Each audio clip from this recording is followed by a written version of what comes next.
নমস্কার দর্শক বন্ধুরা, রেড স্পোর্টস বাংলা আপনাদের সবাইকে স্বাগত। আমি আর বরিয়াদা আবারও চলে এসেছি আপনাদের নতুন ভিডিও নিয়ে। অবশ্যই আপনারা জানেন যে বছর শেষ হতে চললো, কিন্তু এখনো কিন্তু আমরা কোনো সুরাহা পেলাম না যে আইএসএলটা এই মরশুমে আদৌ হবে নাকি হবে না।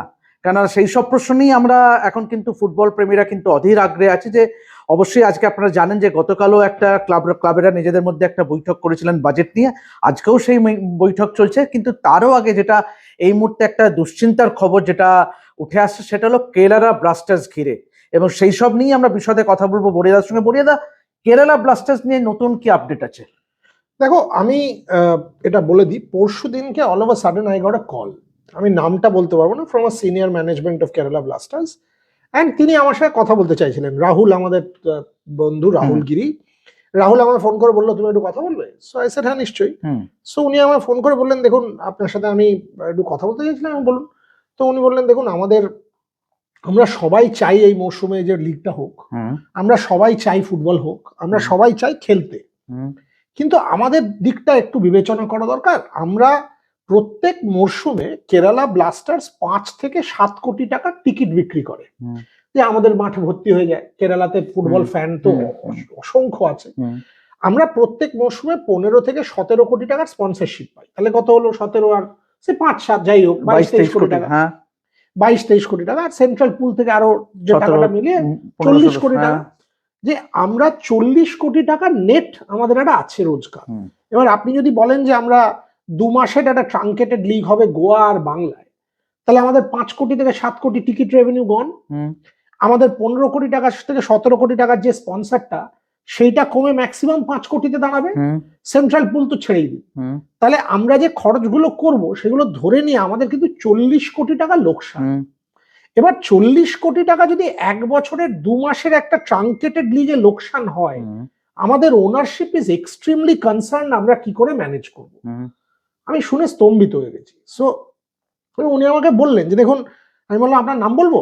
তো উনি বললেন, দেখুন নাম বলবেন না আপনি, বাট এগুলো আমি আপনাকে যেগুলো বলছি এগুলো হার্ড ফ্যাক্টস। আমার কাছে মেসেজও আছে ওনার। সো আমি বললাম যে তাহলে এটা কি করবেন? না, আমরা এখনো পর্যালোচনা করছি কি করণীয়। কিন্তু দেখুন, যদি কোনো কমার্শিয়াল পার্টনার না আসে আর যদি প্লেয়ার স্যালারি ক্যাপ রিভাইজ না হয়, তাহলে আমাদের মতন ক্লাব যারা পেডিগ্রিড ফুটবল ক্লাব, ভারতে একটা ফ্যান ফলোয়িং আছে, আমরাও কিন্তু we will find it unviable to play. So আমরা এটা নিয়ে প্রচন্ড চিন্তিত। আমার সাথে এই পর্যন্ত ওনার কথা হলো। তারপর আমি এটার বেসিসে একটা লেখা লিখলাম। লেখাটা পড়ে উনি আবার আমাকে উত্তর দিলেন যে থ্যাংক ইউ ফর রাইটিং, এগুলো আমাদের পক্ষ থেকেও একটু তুলে ধরা দরকার। আবারও আমি বলছি, আমরা খেলতে চাই, আমরা চাই এটা হোক, কিন্তু অপশনটা কি। এবং তারপর উনি যে কথাটা বললেন যে যেটা শুধু আমরা না, অর্ধেক ক্লাব, অর্ধেক, and I say it knowing আমি কি বলছি, অর্ধেক ক্লাব বন্ধ হয়ে যাবে 2 মাসের লিগে যদি এত টাকা লোকসান হয়। সো আইএসএল যেখানে আমরা বলছি হওয়া উচিত ইত্যাদি ইত্যাদি, আমাদেরকে এটাও মাথায় রাখতে হবে যে ট্রাঙ্কেটেড লিগ যদি হয় 2 মাস, তুমি যদি বলো যে এক একটা ক্লাব 40 থেকে 45 কোটি টাকা লোকসান করবে, কটা ক্লাব এই লোকসান করে খেলতে পারবে? আমার এই বিষয়ে প্রচুর। বরিদার লেখাটা পড়ার ওয়েবসাইটে আমাদের বেরোনোর পরে বেশ কয়েকটা ফ্র্যাঞ্চাইজি সিইও তোমার সঙ্গে যোগাযোগ করেছিল, তারাও কিন্তু এই আশঙ্কা কথা উল্লেখ করেছে। বিশেষ করে লসের অ্যামাউন্টটা কিন্তু আরো বেশি কিছু কিছু ক্লাবের ক্ষেত্রে। কারেক্ট। 3টে ফ্র্যাঞ্চাইজ টু বি এক্স্যাক্ট। তার মধ্যে একজন আমায় বললেন যে আমাদের লসের পরিমাণ 50 থেকে 55 কোটি টাকায় দাঁড়াতে পারে। তো আমি তখন তাকে বললাম যে তাহলে ডিসিশনটা হবে কবে? এইটার কোনো সদুত্তর আজ পর্যন্ত আমায় কেউ দিতে পারেনি। তখন তারা বললো, আমি বললাম যে তাহলে চাইছেন কি আপনারা? বললো, আমরা এটাই চাইছি যে রাইটস আমাদের দেয়া হোক, আমরা গিয়ে কমার্শিয়াল পার্টনার নিয়ে আসবো, রিস্ক অর রিওয়ার্ড। আমি বললাম তো এআইএফএফ আমাদের আপনাদেরকে দেবে কেন? দেবে না রাইটস। যে রাইটস যদি এআইএফএফ আপনাদেরকে না দেয় তখন কি হবে? সো ব্যাপারটা এইখানে দাঁড়িয়ে আছে। তারা বলছে রিস্ক অর রিওয়ার্ড, যে আমাদেরকে রাইটস দেয়া হোক, আমরা কমার্শিয়াল পার্টনার নিয়ে আসবো, এনে আমরা লিগটা ব্যবস্থা করবো। তাদের বক্তব্য, এআইএফএফ যদি না পারে, তারা যদি কমার্শিয়াল পার্টনার আনতে না পারে, অপারগ হয়, তাহলে আমাদের দিয়ে দিক, অ্যাটলিস্ট ফুটবলটা তো দেশে শুরু হবে। এই রকম একটা জায়গায়, যেটা বলা হয়েছিল সোমবার হয়ে যাবে, ফেব্রুয়ারি 5 শুরু হয়ে যাবে, একটা ক্ল্যারিটি এসে যাবে, বছরের শেষের মধ্যে ক্ল্যারিটি এসে যাবে, এরকম কোনো ক্ল্যারিটি আমি কিন্তু দেখতে পাচ্ছি না। কিন্তু রাইটস তো কোনোভাবেই দেবে না এআইএফএফ তো না, রাইটস নিজেদের কাছে রেখেছে যে নতুন যে প্রপোজাল, তাহলে তো এই ক্লাবের মধ্যে ক্লাবের সঙ্গে এআইএফএফ এর সংঘাতটা তো তাহলে রয়েই গেল বছর শেষে।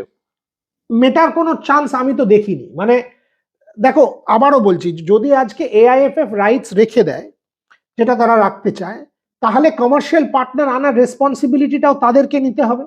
কারণ ক্লাবগুলো বলছে আমরা নিয়ে আসতে পারি, আমাদের রাইটস দাও। এবার এআইএফএফ হয় লিগটা শুরু করুক, এনে কমার্শিয়াল পার্টনার শুরু করুক, না এনে শুরু করুক, টাকা নিজেরা দিয়ে জোগাড় করে শুরু করুক। আলটিমেটলি দায়টা তো তাদের ঘাড়ে বর্তায় যে তোমায় তো ফুটবলটা খেলাতে হবে। তুমি যদি বলো না আমি রাইটস দেবো না, ফেয়ার এনাফ, দিও না। বা রাইটস, কমার্শিয়াল রাইটসটাও নিয়ে আসো, তো আনো, কোনো একটা মুভমেন্ট তো করো যেখানে ক্লাবগুলো বলবে ঠিক আছে আমাদেরকে রাইটস দিচ্ছে না, ঠিক কথা, বাট নিজেরা খেলাটা শুরু করিয়ে দিয়েছে, বা একটা পার্টনার নিয়ে এসছে, বা একটা ব্রডকাস্ট পার্টনার নিয়ে এসছে, যেখানে জিনিসটা চালু হয়ে গেল। কোনোটাই হলো না, এটা তো হতে পারে না যে খেলাও হলো না, রাইটস ক্লাবকেও রাইটস দিলাম না, কোনোটাই হলো না। সো চারিদিক থেকে দেখো প্রেশারটা কিন্তু বাড়ছে। কারণ এটা যদি আর খুব বেশি দিন ডিলে হয় তাহলে সিজনটা ভেস্তে যাবে। যদি সিজনটা ভেস্তে যায় তাহলে ভারত, যেটা আমি বারবার বলি, ভারত হাস্যাস্পদ হয়ে যাবে, অলরেডি হয়েছে। আমরা একদিকে এএফসি কে লিখে বসে আছি যে ভাই তুমি কটা ম্যাচ খেললে এবছরের মতো ছেড়ে দেবে কিনা, এএফসি স্লট নিয়ে কি হবে। বাট ওভারঅল চিত্রটা কিন্তু খুব ডায়ার, যেখানে কেউ বলছে 40 কোটি টাকা লস, কেউ বলছে 50 কোটি টাকা লস, কেউ বলছে আমাদের রাইটস দিয়ে দিক। আমি তখন এটাও জিজ্ঞেস করলাম আপনারা যে রোজ মিটিং করছেন তাহলে কি করছেন সেখানে? মিটিং, এত মিটিং এ লাভটা কি? এখনো অব্দি মিটিং থেকে নির্যাসটা কি? তুমি আর আমি আজকে এতগুলো শো করে নির্যাসটা কি? আমরা 3টে পয়েন্ট বলছি, যে মিটিংটা করে লাভটা কি হচ্ছে? সো পয়েন্ট হচ্ছে, দেখো ভারতীয় ফুটবলের স্বার্থে এআইএফএফই বলো ক্লাবই বলো, আমার বক্তব্য হলো একটা জয়েন্ট ডেলিগেশন করে এফএসডিএল কে রিকোয়েস্ট করো যে ভাই এই বছরটার মতন সেটা সম্ভাবনা দেখছো? অপশনটা কোথায়? এটা করছে না কেন? আমি এখানে তো পরিষ্কার বোঝাই যাচ্ছে এফএসডিএল, তুমি বলেছিলে যে আমাকে যে এফএসডিএল একেবারেই রাজি নয় এই মুহূর্তে, এই সময় কেন যেভাবে AIFF went out of the way এবং যেভাবে ওই সোশ্যাল মিডিয়াতে ওই নিজেদেরই ব্যর্থতা ক্ষয়ে প্রকাশ করেছিল, মানে সেক্ষেত্রেই তো এফএসডিএল ভীষণভাবে চটে গেছিল। এফএসডিএল আজকের দিনে দাঁড়িয়ে গ্রাসরুট ফুটবলে মনোনিবেশ করেছে, বাট তারা কিন্তু, আমি যখন জিজ্ঞেস করলাম যে তাহলে আপনারা কি থাকবেন না, এবার এইটা তখন তারা আমাকে উত্তর দিল যে আমাদেরকে কেউ এখনো অ্যাপ্রোচ করেনি। এই কথাটার মানে হচ্ছে আমরা থাকবো না আমি বলিনি। সো আমার বক্তব্য হলো আজকে ব্যাক চ্যানেল থেকেও এফএসডিএল কে অ্যাপ্রোচ করে, সেটা এআইএফএফ এর প্রধান হিসেবে কল্যাণ, ক্লাবগুলোর সিইও গুলো মিলিয়ে, কয়েকজন ওনার, যে অন্তত যে এই একটা বছর ট্রাঙ্কেটেড লিগ, আপনারা তো এত বছর লোকসান করেছেন, আর একটা বছর এটা করে দিন, তারপরে আমরা লং টার্ম প্ল্যানে চলে যাব। এটা যদি না করেন তাহলে ভারতীয় ফুটবলের সমূহ ক্ষতি হয়ে যাবে। এই রকম একটা আর্জেন্ট প্যাশনেট প্লি নিয়ে, স্পোর্টস মিনিস্ট্রির সাপোর্ট নিয়ে যদি এফএসডিএল এর কাছে যাওয়া যায়, যেখানে মানসুখ মান্দাভিয়ার নিজের একটা পার্সোনাল ইন্টারভেনশন থাকলো, আমি দেখতে পাচ্ছি না যে তারা না বলছে আমি এফএসডিএল না, আমরা এফএসডিএল না। বাট একটা চেষ্টা অন্তত করা যেতে পারে। এটা ছাড়া কি অপশন? এটা ছাড়া অপশন এই যে সেন্ট্রাল পুল, এই যে রাদার কমার্শিয়াল পার্টনার নিয়ে এসে ফেডারেশন করতে পারে। যদি ফেডারেশন বলে না আমি ওটাও আনতে পারলাম না, তাহলে প্লেয়ার স্যালারি ক্যাপ এমন জায়গায় নিয়ে যাও যেখানে ক্লাবগুলো অ্যাফোর্ড করতে পারে, লসটাকে এমন জায়গায় নিয়ে যাও যেখানে ক্লাবগুলো অ্যাফোর্ড করতে পারে, করে টুর্নামেন্টটা চালাও।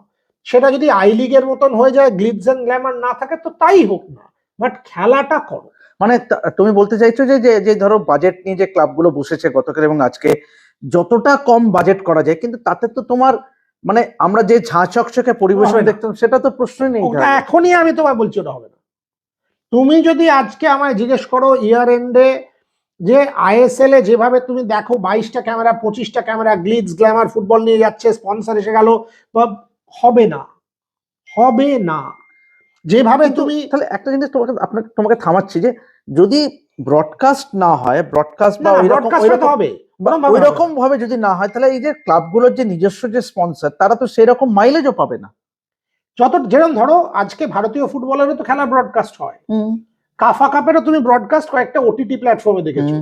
এটা ছাড়া ভারতীয় ফুটবল দলের ব্রডকাস্ট তুমি কিছু ওটিটি প্ল্যাটফর্মে দেখো, কিছু ফ্যানকোড ট্যানকোডের মতন সাইটে দেখো, ওই টাইপের হতে পারে।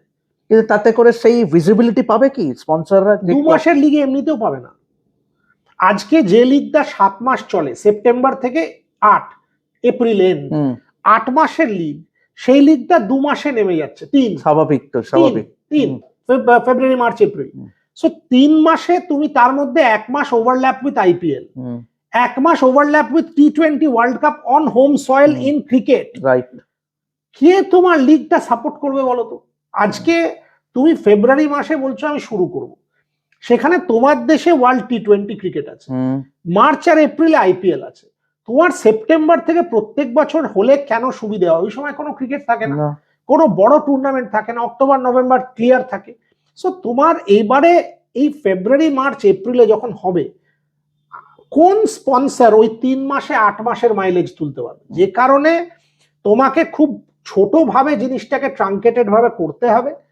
আবার you must get a brand যাদের কাছে ওই টাকা সোকিন করার জায়গা আছে। এখন আমি যা দেখতে পাচ্ছি, এটা আমায় কেউ বলেনি, কিছু বড় লোক ক্লাব আছে, কিছু অত পয়সাওয়ালা নয়, মোহনবাগান বা even east Bengal with Emami, JSW Bengaluru FC, tata স্টিলের জামশেদপুর এফসি, এই ক্লাবগুলোর পেডিগ্রিড টাকা, whether it's Tata Steel, whether it's JSW, whether it's RPSG, whether it's Emami, Odisha বা এই যে ক্লাবগুলো, তাদের কিন্তু এই লেভেলের টাকা নেই। সো এবারে কি হচ্ছে, কিছু ক্লাব বলবে স্যালারি ক্যাপ মেনে নাও, কিছু বলবে মানবে না। সো ডাউন দ্য মিডল ক্লাবগুলোর মধ্যেও কোনো ইউনিটি, এই যে আমি তোমায় কেরালা ব্লাস্টার্স এর কথা বললাম, ক্লাবগুলোর মধ্যেও কোনো ইউনিটি আমি দেখছি না। এমতো অবস্থায় তাহলে সলিউশনটা কি? সলিউশনটা কিন্তু ফেডারেশনকে আনতে হবে, গভর্নিং বডি তারা। ভারতীয় ক্রিকেটে কিছু হলে আমরা বিসিসিআই এর দিকে আঙুল তুলব। আজকে যদি কল্যাণ চৌবে আমায় বলেন ব্যাপারটা বিচারাধীন, আমি পারলাম না, এইটা কিন্তু সাধারণ ফুটবল জনতা মানবে না। আপনি যদি না পারেন তাহলে আপনি ছেড়ে দিন। ভারতীয় ফুটবল আজকে আপনাকেই করতে হবে অ্যাজ কর্ণধার। সো বাক স্টপস উইথ কল্যাণ। কল্যাণ আজকে যদি ভারতীয় ফুটবলের এই সিজনটাকে রেজারেক্ট করতে পারেন, তাহলে অ্যাজ অ্যান অ্যাডমিনিস্ট্রেটর তার একটা অ্যাচিভমেন্ট হবে। কিন্তু তিনি যদি না পারেন, তাহলে কিন্তু লোকে তার দিকে প্রশ্ন তুলতে বাধ্য হবে। অ্যাবসলিউটলি, আমরাও সবাই আশা করব যে এআইএফএফ সভাপতি তিনি একটু উদ্যোগী হয়ে যাতে করে একটা সুরাহা পায় সেই ব্যবস্থা করেন। এমনটা নয় যে তিনি করেননি, কিন্তু অবভিয়াসলি তিনি যখন 3 বছর ধরে ছিলেন তখনও যখন পারেননি, তখন এখন শেষ মুহূর্তে এসে তিনি পারবেন, এটা আশা করা তো একটু বাড়াবাড়ি। তবে লেটস হোপ যে আজকে যে বৈঠকটা হবে, যে বাজেটটা করা হবে, তাতে একটা সুরাহা পাওয়া যাবে, যে যাতে করে সবাই সবকটা ক্লাব এগ্রিয়েবল হবে উইথ দ্যাট বাজেট। তো আমরা আশা করব। তো অবশ্যই মিটিং শেষে অবশ্যই আপনাদের সামনে আবারও একটা আপডেট তুলে ধরবো, এবং এই আইএসএল ঘিরে যতদিন না আইএসএল শুরু হচ্ছে তার প্রতিটা আপডেট আপনাদের সামনে তুলে ধরবো। এখন আপাতত এই পর্যন্তই। আমি আর বরিয়াদা আপনাদের সামনে সাইন অফ করছি। ধন্যবাদ।